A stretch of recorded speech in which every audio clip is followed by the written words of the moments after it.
बच्चों, आज का हमारा टॉपिक है डोमेस्टिक इनकम, अर्थात इसको हम डीआई से रिप्रेजेंट करते हैं।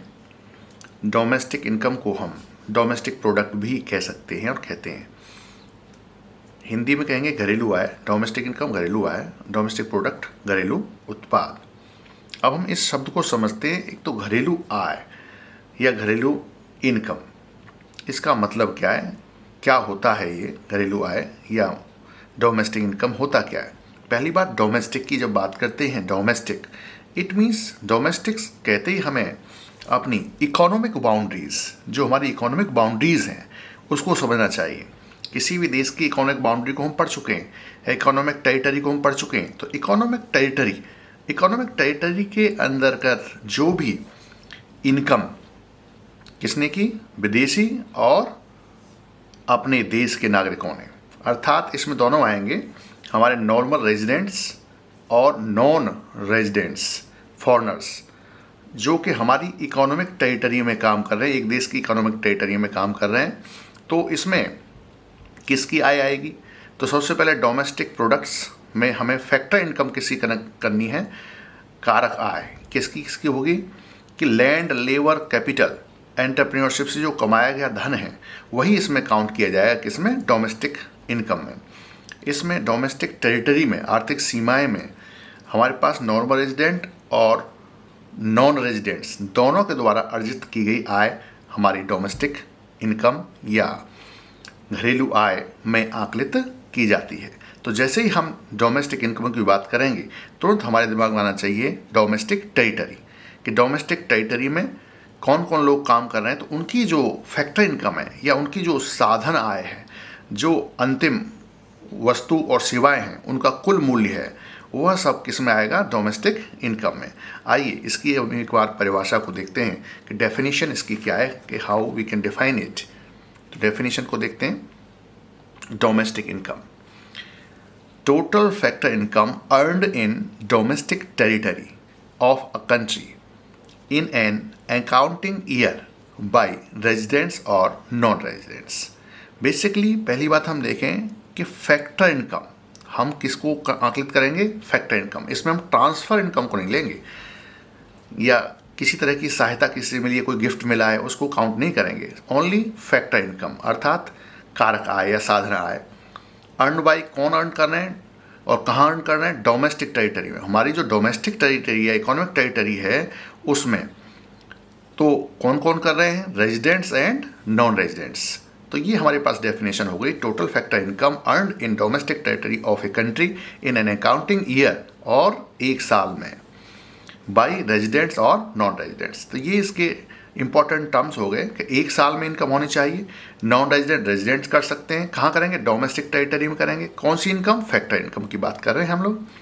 इसी को हम अगर हम हिंदी में समझना चाहें तो घरेलू आय, एक लेखा वर्ष के दौरान एक देश की घरेलू सीमा में सृजित साधन आय का कुल जोड़ है। इसमें राष्ट्र की घरेलू सीमा में निवासियों तथा गैर निवासियों की साधन आय शामिल है। हर बार हम साधन आय की बात कर रहे हैं, फैक्टर इनकम की बात कर रहे हैं, ट्रांसफर इनकम की बात नहीं कर रहे हैं। और इसमें बेसिक बात, गैर निवासी और निवासी दोनों ही आएंगे। तो ये मैं समझता हूँ कि आपको यह डेफिनेशन डोमेस्टिक इनकम की समझ आ गई होगी। अब हम आगे चलते हैं, अगला पॉइंट होगा हमारा नेशनल इनकम का। अब हम राष्ट्रीय आय की बात करेंगे, अर्थात नेशनल इनकम की बात करेंगे, एनआई की बात करेंगे। तो राष्ट्रीय आय में भी हम लोग किसको काउंट करेंगे, ओनली फैक्टर इनकम। किसको काउंट करेंगे, फैक्टर इनकम। फैक्टर इनकम फिर से हम समझ जाएं कि वही लैंड, लेबर और कैपिटल और एंटरप्रेन्योरशिप द्वारा कमाई गई आय, अर्थात फैक्टर इनकम को ही हम ओनली इसमें काउंट करेंगे नेशनल इनकम में, ट्रांसफर इनकम को नहीं करेंगे। तो फैक्टर इनकम, उसके बाद किसने कमाई है, नॉर्मल रेजिडेंट्स ने, सामान्य निवासी, एक देश के सामान्य निवासी ने जो कुल साधन आय प्राप्त की है, चाहे वो हमारे देश से की है, चाहे वो किसी अन्य देश से की है। तो normal residents of a country in our country और रेस्ट ऑफ द वर्ल्ड, किसी भी अन्य देश से कमाई हुई कुल साधन आय किसके द्वारा, सामान्य देश के निवासियों द्वारा, जो कि हमारे अपने देश में और अन्य देश में भी कमा के वो ला सकते हैं। तो यह किस तरह की इनकम है, ये इसका जो टोटल कुल है, कुल योग है, वो क्या है, राष्ट्रीय आय। तो इसमें हम अपनी देश की जो इकोनॉमिक टेरिटरी है उससे बाहर जाके भी कमाएंगे और कुल अपने देश में ला करके इकट्ठा करेंगे, एकत्रित करेंगे, तो वो क्या होगी, राष्ट्रीय आय कहलाएगी। इसको हम एक बार इंडियन मैप पे समझते हैं कि किस तरह से हम लोग राष्ट्रीय आय को समझ सकते हैं। ये हमारा भारत देश का नक्शा है और ये मैप भारत देश का।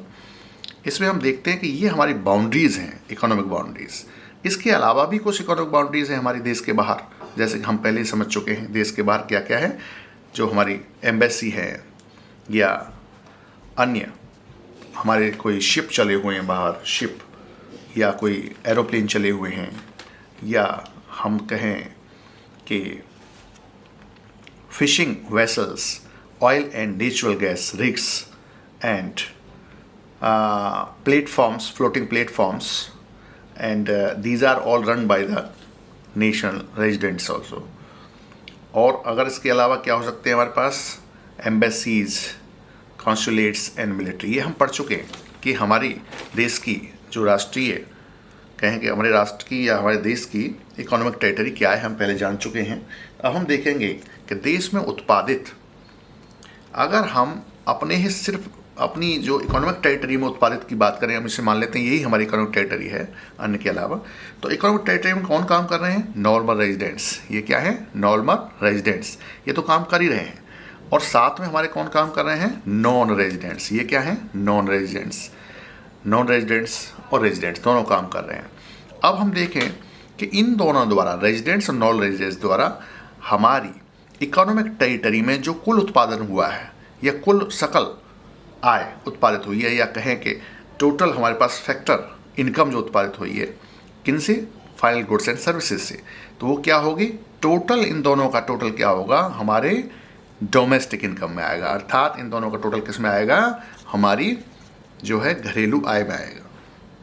अगर हम क्या करें कि इसमें से घरेलू आय में से और नॉन रेजिडेंट्स को निकाल दें बाहर, नॉन रेजिडेंट्स कहाँ चले जाएं, अपने देश में लेके चले जाएं अपनी आय को, और हमारे जो नॉर्मल रेजिडेंट्स हैं वो अन्य देश से भी अपनी आय लाएं अपने देश में, तो ये क्या होगी, राष्ट्रीय आय कहलाएगी। ये कहलाएगी हमारे पास नेशनल इनकम। नेशनल इनकम को हम कैसे देखेंगे, जबकि हमें डोमेस्टिक इनकम दी गई है। तो डोमेस्टिक इनकम दे रखी है, तो हम नेशनल इनकम कैसे बनाएंगे, डोमेस्टिक इनकम में net factor income from abroad add कर देते हैं, तो हमें क्या मिल जाएगा, नेशनल इनकम। अगर हमें डोमेस्टिक इनकम प्राप्त करना है तो क्या करेंगे, डोमेस्टिक इनकम इक्वल्स टू प्राप्त करना किससे, नेशनल इनकम से। तो इससे हम माइनस कर देंगे क्या, net factor income from abroad. ये net factor income from abroad है क्या, net factor income from abroad है क्या। नेट फैक्टर इनकम, जब नेट की बात कर रहे हैं तो कुछ ना कुछ हमने इसमें से माइनस किया हुआ, किसमें से, फैक्टर इनकम फ्रॉम एब्रॉड, अर्थात विदेशों से कारक आय, minus factor income to abroad, अर्थात विदेशों को कारक आय। तो ये हम समझ सकते हैं, net factor income from abroad is equal to factor income from abroad, factor income to abroad. जब इनका दोनों का डिफरेंस कर देंगे, माइनस कर देंगे, तो हमें क्या मिल जाएगा, नफीफा, अर्थात net factor income from abroad. और इसको हम किस में से करेंगे, इसमें ऐड करें और इसमें से माइनस करें, तो हमें दोनों ही नेशनल इनकम और डोमेस्टिक इनकम प्राप्त होती हैं। अब हम कुछ क्वेश्चंस करेंगे डोमेस्टिक प्रोडक्ट या डोमेस्टिक इनकम से संबंधित, और देखेंगे कि डोमेस्टिक इनकम में यह शामिल किए जाएंगे या नहीं, या घरेलू उत्पाद हैं या नहीं। तो how will you teach the following while estimating domestic product और domestic factor income of India.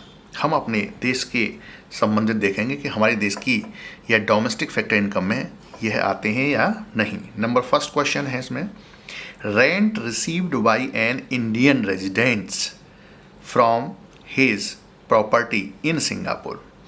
तो हम देखेंगे, हम बात कर रहे हैं, फिर से ध्यान दें, डोमेस्टिक प्रोडक्ट या डोमेस्टिक इनकम की, और डोमेस्टिक इनकम और डोमेस्टिक प्रोडक्ट की हम फिर से डेफिनेशन में जाएंगे। तो डेफिनेशन ध्यान रखें कि हमारी अपनी देश की इकोनॉमिक बाउंड्री में जो उत्पादन फैक्टर इनकम्स होंगी वही हम अपनी डोमेस्टिक आय में शामिल करेंगे। तो क्या यह हमारी rent received by an Indian residents from his property in Singapore, तो हमारी डोमेस्टिक टेरिटरी में तो है नहीं है, ये डोमेस्टिक टेरिटरी के बाहर है। जब डोमेस्टिक टेरिटरी के बाहर है तो इसका मतलब ये हमारे देश की घरेलू सीमा में न होने के कारण, अर्थात हमारे देश की यह डोमेस्टिक उत्पाद या घरेलू उत्पाद में शामिल नहीं किया जाएगा। Number 2, salaries received by an Indian residents working in Russian embassy in India, तो रशियन एम्बेसी है लेकिन है कहाँ? इंडिया में। अब हम देख रहे हैं कि salaries received by Indian residents, कौन रिसीव कर रहे हैं? Indian residents. जब इंडियन रेजिडेंट्स कहाँ से ले रहे हैं? रशियन एम्बेसी से। तो रशियन एम्बेसी बेसिकली किसके टेरिटरी में आता है तो इंडिया में, लेकिन किसकी टेरिटरी का पार्ट है? रसिया का। इसलिए यह जो सैलरी है जो हमारे इंडियंस ने ली है ये हमारी डोमेस्टिक टेरिटरी का हिस्सा नहीं है, क्योंकि रशियन एम्बेसी रसिया की अपनी इकोनॉमिक बाउंड्रीज में आता है या इकोनॉमिक टेरिटरी में आता है, इंडिया की टेरिटरी में नहीं आता है। इसलिए यह हमारी डोमेस्टिक इनकम में शामिल नहीं होगा, अर्थात यह डोमेस्टिक प्रोडक्ट हमारा नहीं होगा। Number 3, profit earned by a foreign company और a foreign bank in India. अब देखें जरा, प्रॉफिट कौन अर्न कर रहा है? Foreign bank.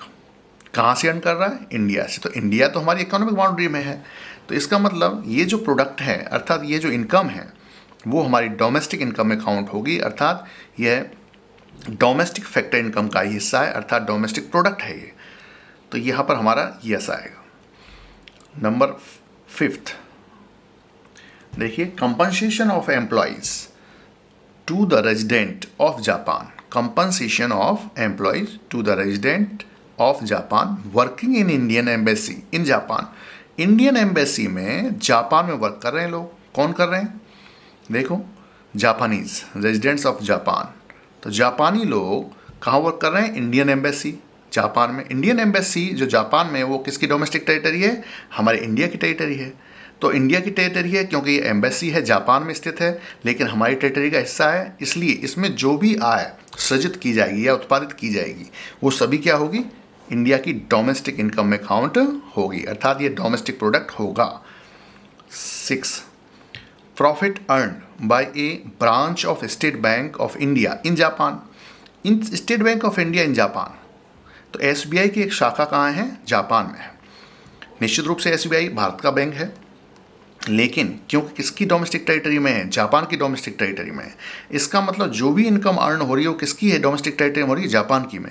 इसका मतलब यह हमारी डोमेस्टिक प्रोडक्ट नहीं है, अर्थात डोमेस्टिक फैक्टर इनकम कहाँ का है? ये जापान का डोमेस्टिक प्रोडक्ट है, ये हमारे देश का नहीं है।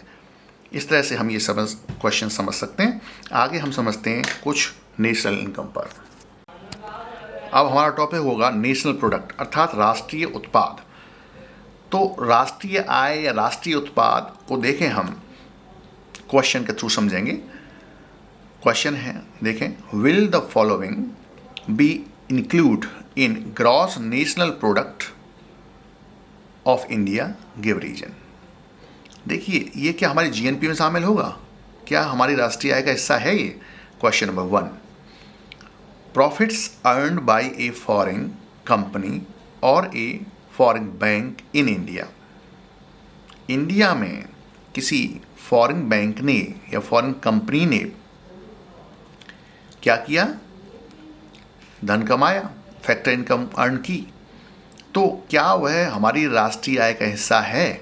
नहीं, क्योंकि यह लोग फॉरेन कंपनी जो हमारे यहाँ से कमा रही है तो कहाँ ले जाएगी? अपने देश में ले जाएगी। अपने देश में ले जाएगी इस धन को, तो निश्चित रूप से हमारे नॉर्मल रेजिडेंट्स द्वारा नहीं कमाया गया धन है, हमारे देश में विदेशी द्वारा कमाया गया धन है, अर्थात दूसरे देश के कंट्री के नॉर्मल रेजिडेंट्स ने यह धन कमाया है।